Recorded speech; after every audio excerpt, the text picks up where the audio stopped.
حناف کا جو مذہب ہے نا ایصال ثواب جائز ہے، یہ بہت طاقتور ہے. البتہ اس پہ ایک بہت بڑا اشکال ہوتا ہے جو میں بہت عرصے سے پریشان تھا کہ اس اشکال کا جواب مجھے نہیں کہیں ملتا تھا. وہ یہ کہ اسلاف سے یہ ثابت کیوں نہیں ہے، صحابہ کرام سے. بھائی صحابہ کرام سے یہ بولو نا ثابت کیوں نہیں ہے کہ مرحومین کے مرنے کے بعد کسی نے کسی کے لیے ایصال ثواب کیا ہو. یہ بہت بڑا اشکال ہوتا ہے. حضرت عمر نے ابو بکر کے لیے کیا ہو، حضرت عثمان نے حضرت عمر کے لیے، فلانے نے فلانے کے لیے کیا ہو. اس اشکال کے دو جواب ہیں، ایک تحقیقی ایک الزامی. میں نے مجھے نہیں اس کا جواب کہیں ملا، پھر اللہ نے خود ہی کھوپڑی میں ڈالا.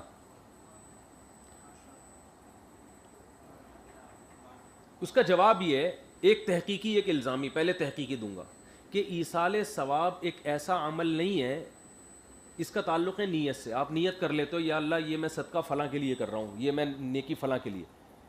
صحابہ کا وہ عمل تو ہمارے سامنے آ سکتا ہے جس کو کوئی بیان کرے. جو دل کا عمل ہے وہ ہمارے سامنے کون بیان کرے گا؟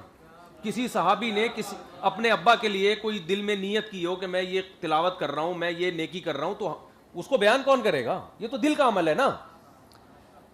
جبکہ وہ جو نبی صلی اللہ علیہ وسلم نے قبر پہ ہری ٹہنی رکھی تھی اور مردے کو عذاب نہیں ہو رہا تھا اس میں ہم یہ کہتے ہیں کہ ہری ٹہنیاں رکھنا سنت اس لیے نہیں ہے کہ کسی صحابی نے نہیں رکھا، اس لیے کہ رکھا ہوتا تو وہ تو نظر آتا ہے نا، بیان کیا جاتا. جبکہ دل صحابی کا نیکی تو نظر آ رہی ہے، دل میں نیت کیا یہ نظر نہیں آ رہا ہوتا. دوسرا الزامی جواب اس کا یہ ہے کہ اس دلیل کو اگر دیکھا جائے تو پھر صدقہ کرنا بھی ناجائز ہونا چاہیے ماں باپ کے لیے، کیونکہ ہمارے پاس کوئی حدیث نہیں ہے کہ کسی صحابی نے کسی کے مرنے کے بعد ان کے لیے صدقہ کیا ہو، سوائے اس حدیث کے جو ہم نے بیان کی، جو حدیث مرفوع ہے. پھر اس حدیث سے تو صدقہ بھی کیا ہو جائے گا؟ ناجائز ہو جائے گا. کیونکہ آپ دکھاؤ، اہل حدیث تو یہ کہتے ہیں نا کہ صدقہ جائز ہے ماں باپ کے لیے، تو دکھاؤ حضرت عمر نے یا حضرت علی نے، یا چلو ان کے تو والدین کے ایمان کی بڑی بحث ہوتی ہے کہ مومن تھے یا نہیں تھے، تو اور بہت سارے صحابہ جن کے والدین مسلمان تھے، یا والدین نہیں 2 صحابہ مسلمان تھے، تو کس نے کس کے لیے صدقہ کیا ہے؟ کہیں بھی ہمیں نہیں ملتا. تو جو اس کا جواب ہے وہ اس کا جواب. تو وہ جب آپ حدیث سے ثابت کرتے ہو تو اسی حدیث سے ہم دیگر چیزوں کا ایصال ثواب بھی ثابت کرتے ہیں. سمجھتا ہے بات کو کہ نہیں سمجھتا ہے؟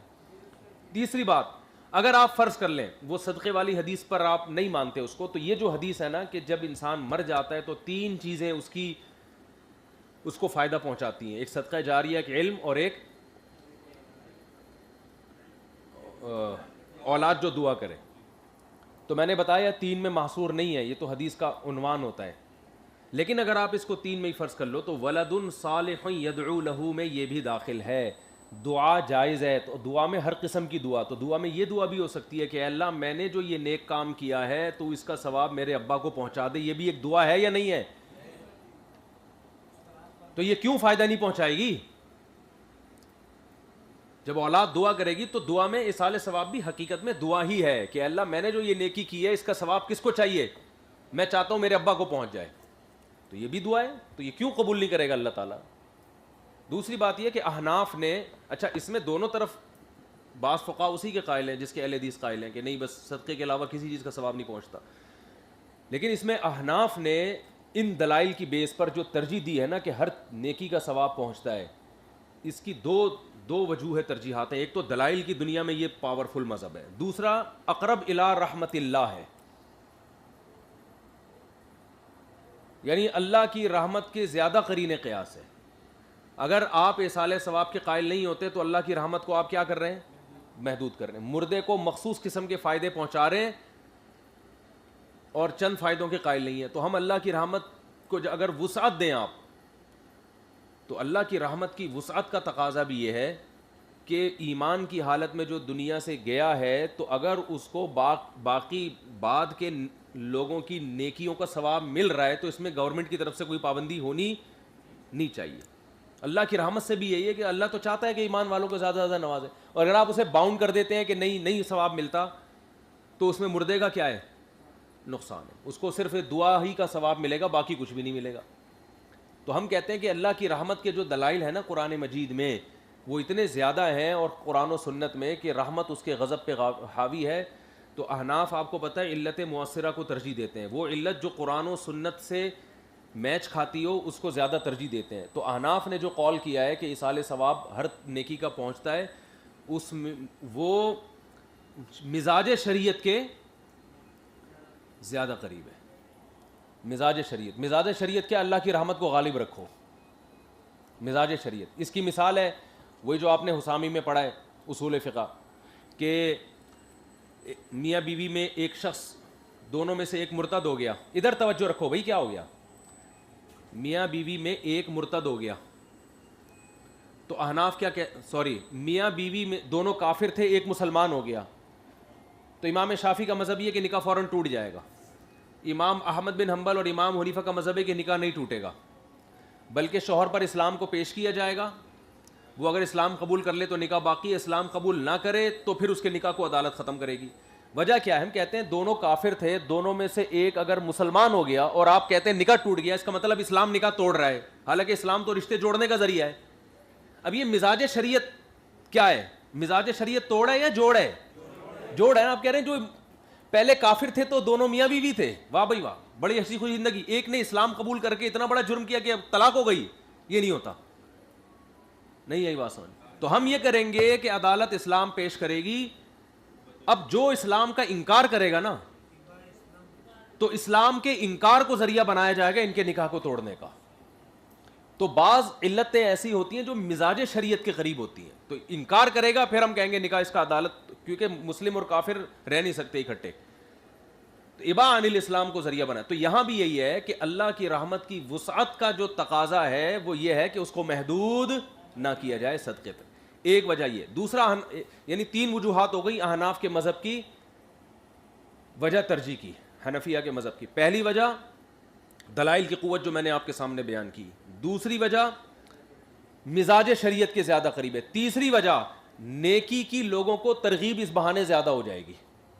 جب آپ کو بہت سے لوگ اپنے معاملے میں اتنے حریص نہیں ہوتے, اپنے باپ دادا کے معاملے میں محبت میں بڑے حریص ہوتے ہیں, وہ نیکی اس لیے نہیں کرتے کہ ہم جنت میں جائیں, لیکن ابا سے اتنا عشق ہوتا ہے, اماں سے ہوتا ہے, کہتے ہیں یار ساری زندگی ان کی خدمت نہیں کی, چلو اب ان کے لیے یہ نیکیاں کرو. تو نیکی معاشرے میں کیا ہوگی؟ پروموٹ. اچھے کام کا ہی ثواب پہنچا ہے, چرس پینے کا تھوڑی ثواب ملے گا ابا کو. تو ویسے نیکی نہیں کرتا تھا, کم بخت ابا دادا نانا نانی دادی کے ثواب پہنچانے کے بہانے نیکی کرے گا, تو نیکیوں کو معاشرے میں کیا ہوگا؟ فروغ. تو یہ بھی مزاج شریعت کے زیادہ قریب ہے. آپ وہ قول اختیار کریں جس میں نیکی معاشرے میں زیادہ پھیلتی ہو, وہ قول اختیار نہ کریں جس سے نیکیوں کا دائرہ محدود ہو جاتا ہو. سمجھتے ہو بات؟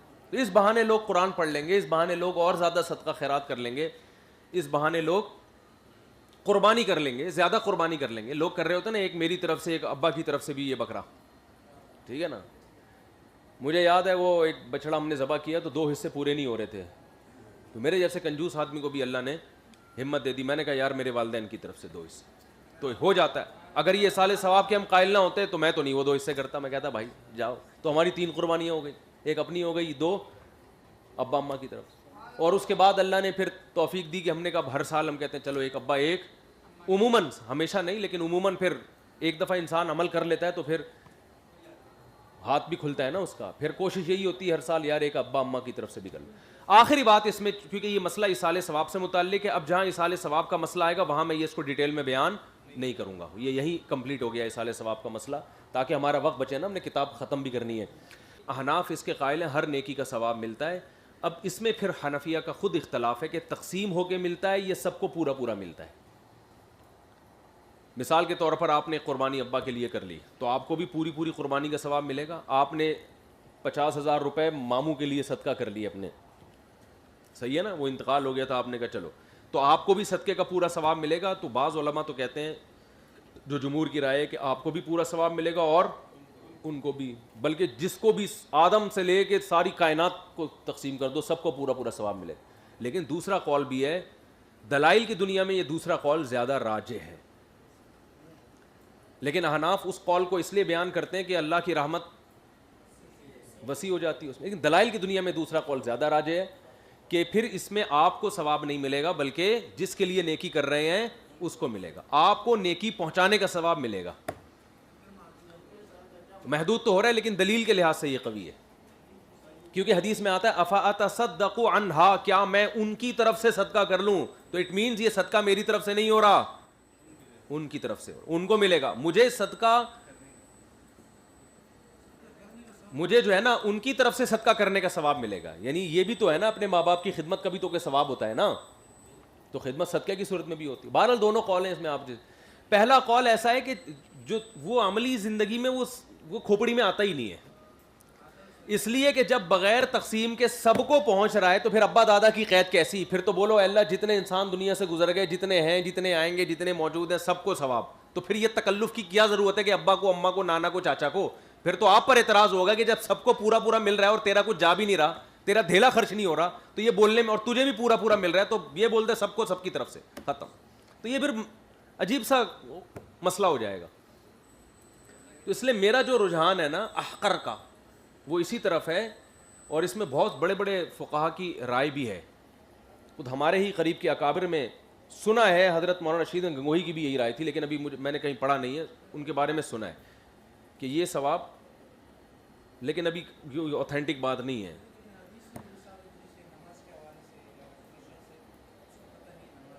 ہاں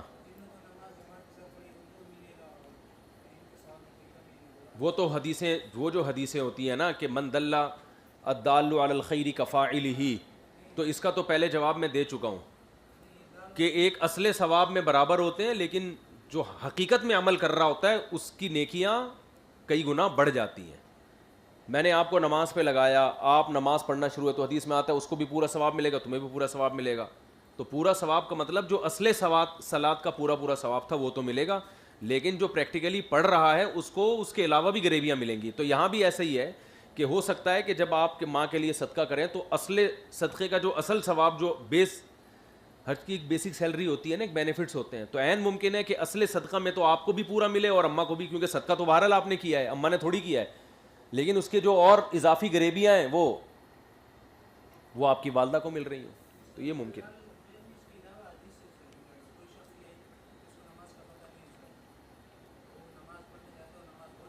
ہاں وہ تو نیت پر ہے نا، وہ تو نیت کی بحث میں بیان کیا ہے، وہ تو نیت کی بحث میں